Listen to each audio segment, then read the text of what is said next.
Now let's take a look at sorting. Now I've changed my XSL template up just a little bit just to clean it to save some time and some clutter here. But notice what I've got.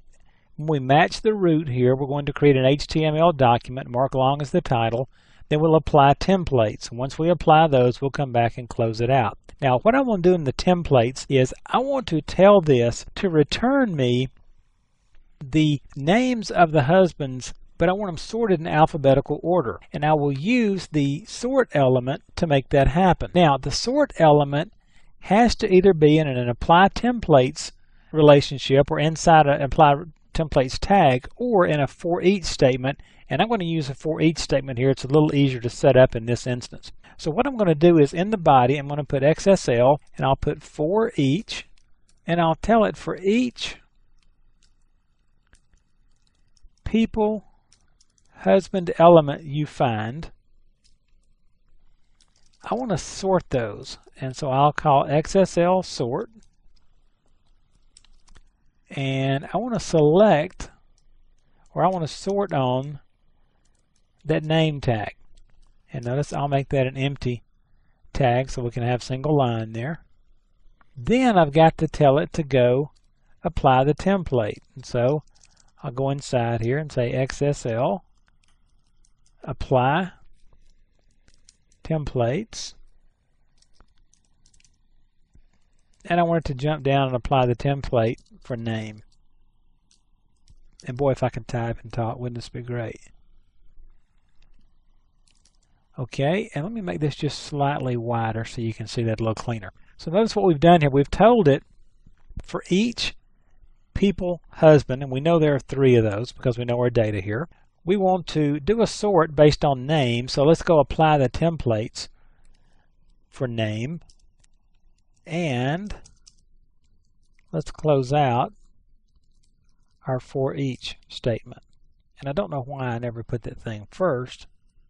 Seems like it would be easier, but it just doesn't happen that way. Now we just need to go down and put the template that we want to have applied. So we'll do XSL template, and when the match is equal to the name, then we just need to output the value. Value of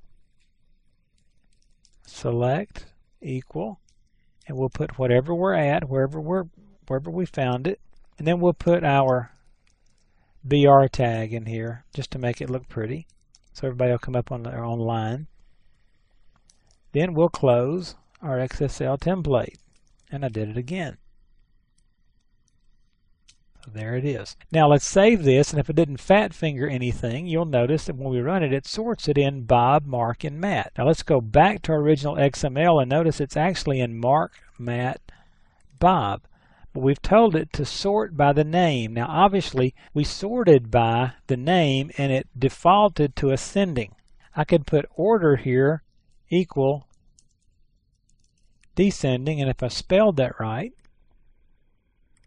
we can go look at it and notice now it's Matt, Mark, Bob. So you can see it's very easy to sort the data in XSLT as you extract it from the actual XML file. Now what's actually happened here is as it went through this loop right here, it built these things in memory, and before it wrote them out, it used the sort here as it found these things to put them in the correct order. Okay, so that's what the parser's thinking is happening. So anyway, that's a very simple example of how to use sort. Now, understand when you try these things, you have to get all this text correct or it won't run, and the sort can be especially troublesome the first few times you use it. All I can tell you is match mine right here, letter for letter in your notepad, and it should work, and you should be fine.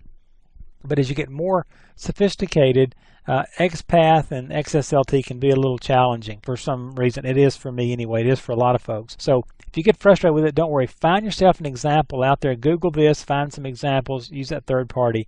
But there's a lot of power here just in the sort function.